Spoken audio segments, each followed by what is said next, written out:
Hello, everyone, and welcome back to another episode of the 8-Bit Adventures podcast. This is episode 326, and I am your host, Sean Hayes, here to bring you the latest and greatest gaming news of the week. I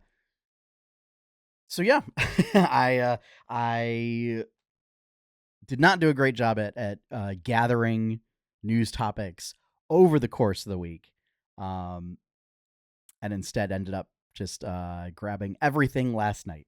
But there was plenty to talk about this week. It seems like there was a bunch that happened like yesterday. So, yeah. And no Nintendo news this week. Although there was patch 20 or system update 20 or whatever for Switch consoles, which does the virtual game card stuff. But that's there's more interesting things to talk about than that. The big one being some World of Warcraft news. So, but yeah, so actually talking about some stuff happening for the other big publishers. So that'll be exciting for people that are sick of me talking about Nintendo. So yeah, hope everyone had a great week. And let's get right into today's topic, or this week's topics. All right, so first up, GameInformer and other outlets report that Grand Theft Auto 6 has been delayed to May 26th, 2026. The game was previously slated for a 2025 release. I don't know if it had a specific date for this year or if it was just a nebulous 2025 release. But yeah, so it's at least another year before Grand Theft Auto 6. So I hope everybody will stop asking about it now. So yeah. That will probably be a big talking point, I'm sure. The announcement from Rockstar was just like the game's been delayed and an apologetic, like, we're sorry, we need more time to polish it and blah, blah, blah.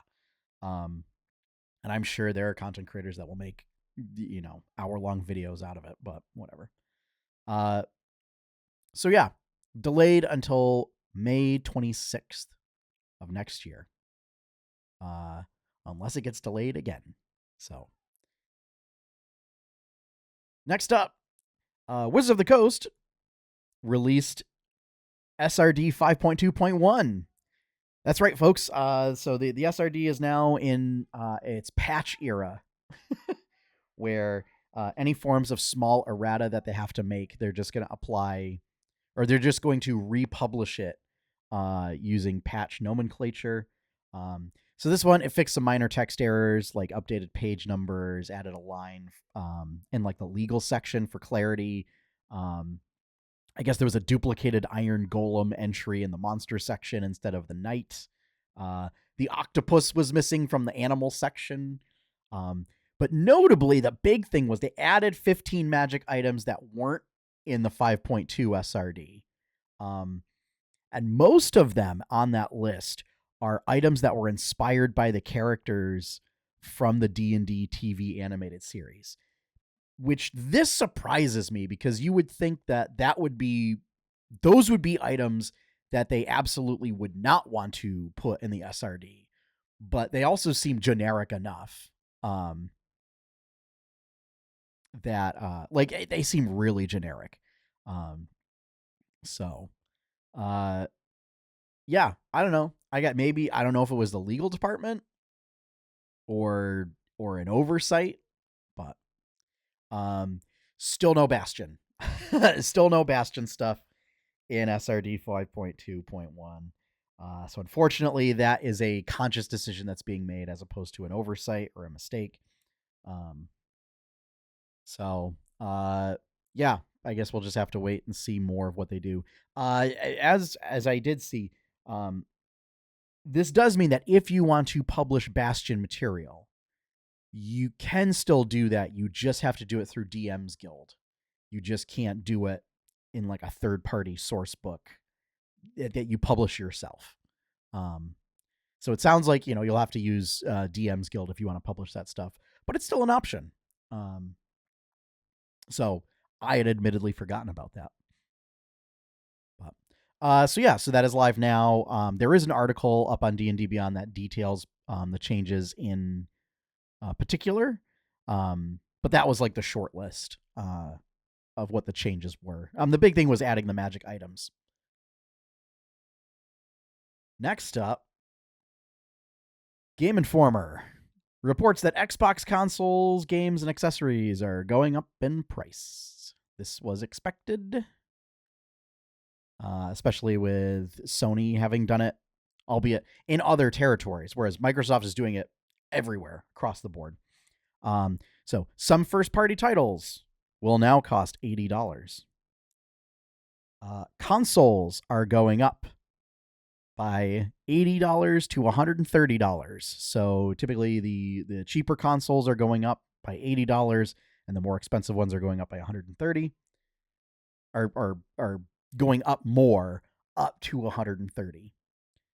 And accessories, the article didn't give what the original price was, so it only gave the finalized price. But accessories range from $65 for the core wireless controller and the stereo headset, all the way up to $200 for the Elite Wireless Controller Series 2 Full. I cannot imagine spending $200 on a controller. I'm just going to throw that out there.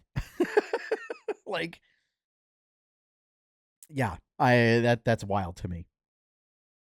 So, price is going up. They didn't explicitly say tariffs, but they said, economic, the economic situation that everyone's in, and it's basically tariffs, folks. So yeah, cool. That's great. Which means that these prices are likely not to come down in the future. So them's the breaks.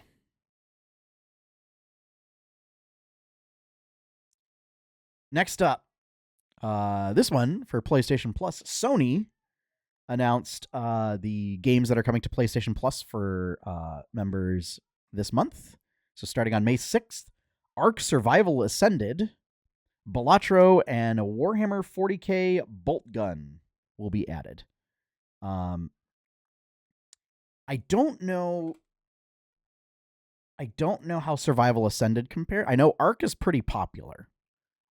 I haven't played it myself, just because I've heard that you can have a lot of performance issues with the games if you're rigged. So I don't have a PlayStation, so I'd have to play it on PC. And I've heard that if you're not running like the most top of the line stuff, that it can run pretty poorly. So I've stayed away from it, even though it hits all of the things that I like: dinosaurs, survival, crafting, all that stuff. Like, it should be a game that I play, but I worry that my machine's not up to snuff. So I haven't. But that said, pretty popular. I don't know. And again, I don't know where Survival Ascended ranks there. But Balatro, also, I have yet to play. Will be picking it up at some point. But that is like the breakout hit of the year. And I'm not sure about Warhammer 40k Boltgun. I don't know if I haven't heard anything about it, so I don't know if that's like one of the big titles or just a spin-off, like smaller one. But yeah, so these are all three of these will be available to PlayStation Plus members starting next week. So at the very least, I would encourage everyone to check out Balatro, especially if you enjoy card games and roguelites. That would be your jam. And it seems like it's just a fun, cool. Also, it's got all sorts of like crossovers for custom decks with other games, for like custom card backs and stuff. So That's pretty cool. Next up, Ars Technica reports that Vox Media has sold Polygon to Valnet. Now, Valnet owns Game Rant and Comic Book Resources. So if you know anything about those sites, this is not good news for Polygon. So Valnet is known for basically content churn websites. Working conditions are not great. Also, they laid off like almost the entirety of the staff with no notice. So yeah, this is bad. You know, I mean, I will say I did stop adding Polygon to like my regular news feeds for the podcast. If a few months ago, just like there were a number of opinion pieces that kept coming out that kind of just rubbed me the wrong way.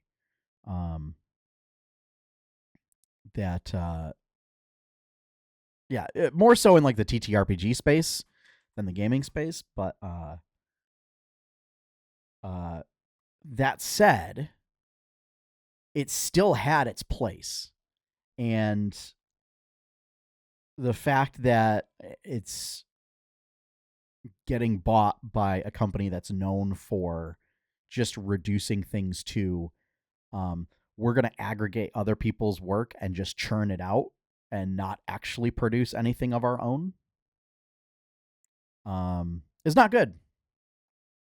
And it just further leads to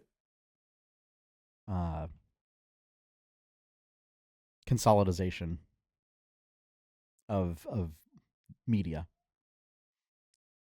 So I feel for all the people that got laid off. It's awful.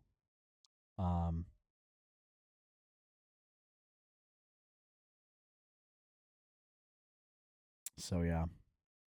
I guess rest in peace, Polygon. Because I don't think it's gonna actually recover from this.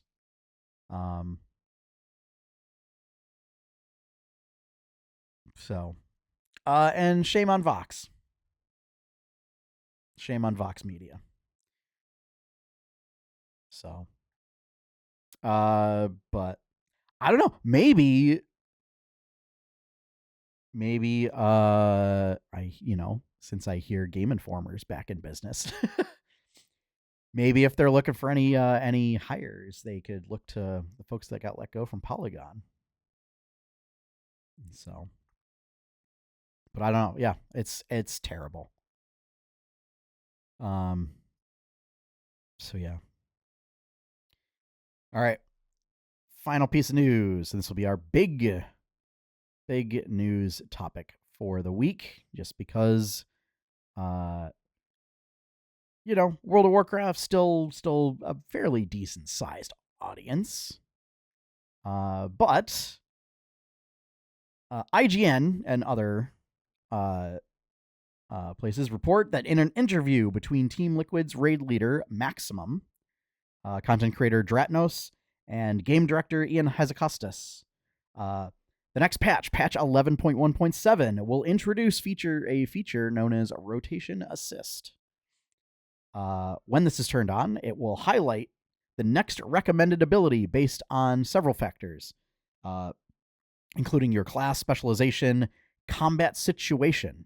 So this will essentially, so it sounds like, for a lot of classes right now that have like abilities where, like if a certain passive ability that affects one of your spells or attacks or something, will proc, you'll get like a flashing halo around that ability to say like, hey, you should push this now.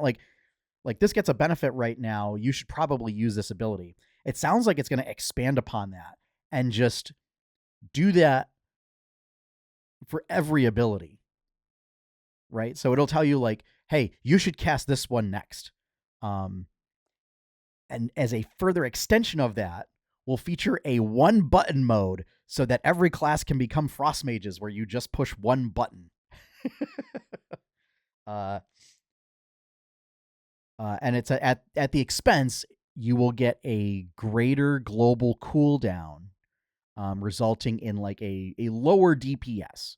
So I think that this is, obviously there is an accessibility portion to this. And also to like just from like accommodating disabilities, but also making it easier for people to get into a class, I could see. Especially some classes with very complicated, I don't know, to say rotation is weird because like every class now just works off of like a priority system of like when you should cast something or what should be your top priority to cast something, as opposed to being like, okay, you need to cast, ability 1 1 1 2 3 1 1 1 2 3, like you're not doing like a set rotation so much as like, okay, if this ability is available, you use it. If this, and then if it's not, you go to the next ability. If this ability is available, you use it. You use these abilities in conjunction with this other one. So you basically have big flow charts of what stuff you should be doing. So this instead will, just essentially tell you like you should cast this next. You should cast this next. Then cast this. Then cast this. I do worry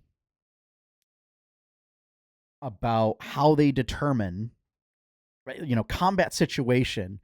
I'd imagine it means there's some sort of analysis going on behind the scenes. And I wonder, like, how that analysis is being programmed and developed. I also don't know, like, how does it work for abilities that are off the global cooldown? Like, will it suddenly interrupt your rotation if there's a big attack incoming that is normally unavoidable and you are supposed to use a defensive cooldown? Like, is it going to immediately insert that into its logic? The other thing is, this is being done to try and wean people off of combat add-ons like weak auras and deadly boss mods and stuff. And like, because the design team has felt the need to overcomplicate fights because of the existence of these add-ons. Because they're so flexible and so powerful in that now, like, people who are well versed in them are setting up weak auras to like tell you where to stand in the fight at certain times.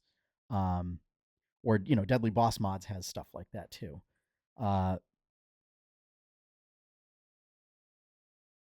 Whereas, I don't know, I feel like maybe you just don't overcomplicate the fights. And if people are going to use stuff to do that, I don't know, just let them. I don't know. It's because right now, in the last update, Blizzard included like cooldown managers, and in typical Blizzard fashion, there's not a lot of customizability for it. Whereas like that's mostly what I use weak auras for, is to like tell me what abilities are on cooldown and to keep track of like my buffs. But being, my day job involves a bunch of graphic design, and a lot of my hobbies involve doing visual arts. I like to make stuff look good. And so instead of just having like horizontal bars, instead of just having like regular timer bars, I have like graphics that flank my character and create a nice little frame, that then slowly deplete. Like they slowly become more and more transparent as time runs out on those buffs. And that's not currently an option. So it's like, it's great that you want to bake these features into the game, Blizzard, But until you're going to bring that level of customization, it's not going to be as good. Like I just recently tried to switch over to like the in-game stuff, and it's an all or nothing. So it's if you want to track your cooldowns, it then vomits out all of your abilities to track the cooldowns for, when it's like, I don't want all of them. I only want some of them. And to be fair, like it does like, it has separate sections for like your main ability cooldowns versus like your utility cooldowns. And like utility cooldowns, great. I wish I could select what abilities get tracked in the utility cooldowns instead of the 16 different icons that are available. Because it's just, that's too much information. I don't need all of that information. And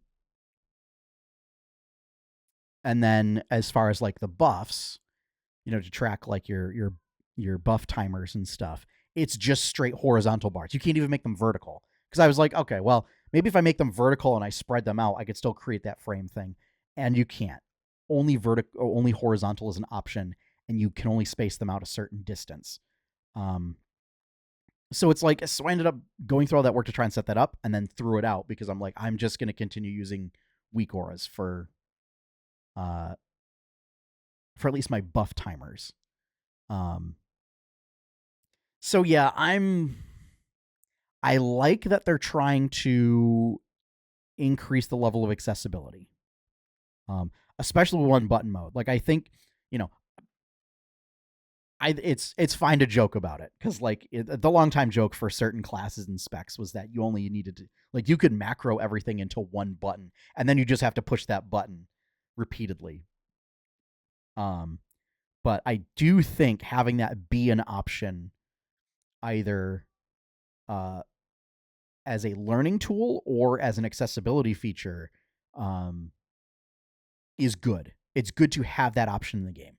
What I don't want is there seems to be this push from the design team, or at least from the design leads, and management, to use that as a reasoning for cutting off access to the combat data, to essentially get rid of combat add-ons.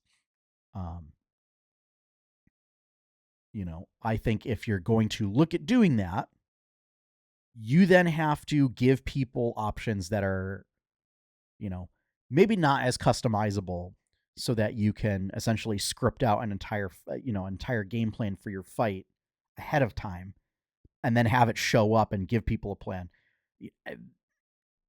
I'm just saying, it would be nice to have a customizable UI elements if you're going to get rid of that stuff. I mean, there's a point I was using weak auras to just create a new mini map.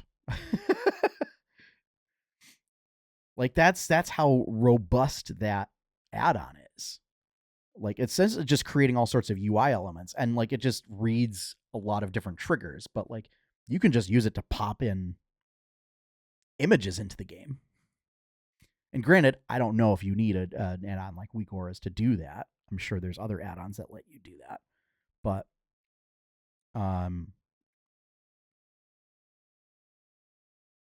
being able to customize that stuff and do certain triggers, and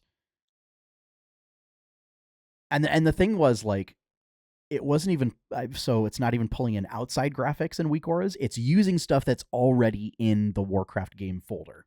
So it's using in-game buffs and icons.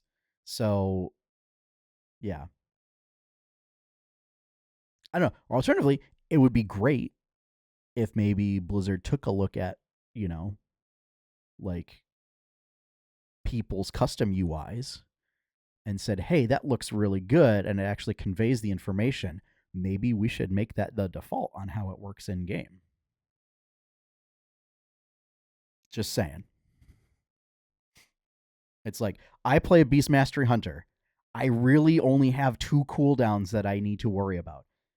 I mean, 3 if we want to count Bestial Wrath. But like, it's mainly Frenzy and multi-shot.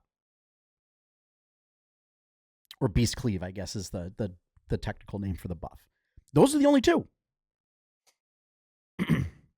You know, I'm sure Blizzard could have come up with some sort of great visual indicator for those that are on screen, since they do it for other classes. So, yeah. So until 11, so I don't know when the let's see.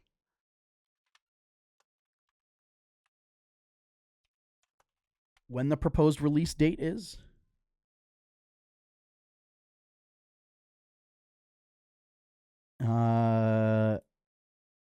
So turbulent timeways, blah blah blah blah blah.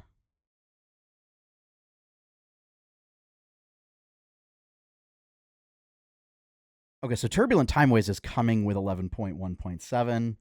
It's scheduled to run from June 17th, August 5th. So we will likely get patch 11.1.7 next month. So that'll be interesting to see. Yeah. There are definitely some characters that I might play around one button mode with and see how it works. So yeah. So if you're a World of Warcraft fan, if you're a casual World of Warcraft fan, or if you have or if you're a hardcore one that has a lot of alts and don't really want to take the time to learn, like if you have a lot of alts like I do for crafting purposes or just for goofing around, and you're not looking to like raid or anything with them, I don't know, test this feature out when it's available. Let's see how it goes. So that is going to wrap up our episode for this week. Thank you all for joining me. As always, you can find more content from us at 8bitadventures.com. If you'd like to help support that content, you can become a patron over at patreon.com/8bitadventures. Big shout out and thank you to all of my current patrons. Thank you for your continued support. Our opening theme is One Up by Professor Shy Guy. You can find his work over at professorshyguy.bandcamp.com. And that's it. So, I guess also if you want to help support, 5-star review on iTunes or the podcast. I don't know. Is the podcast app still a thing? I don't know anymore. But 5-star review. I don't just like, share, subscribe, whatever. You know the drill. It's 2025. Everybody knows social media these days. So, and we'll be back next week as we march ever closer to Switch 2's release date. So, and yeah, and I'm going to go start prepping for our Lorcana set championship today. So, who knows? Maybe I'll see some of you there. So, as always, have fun, happy gaming, and enjoy your pie cake.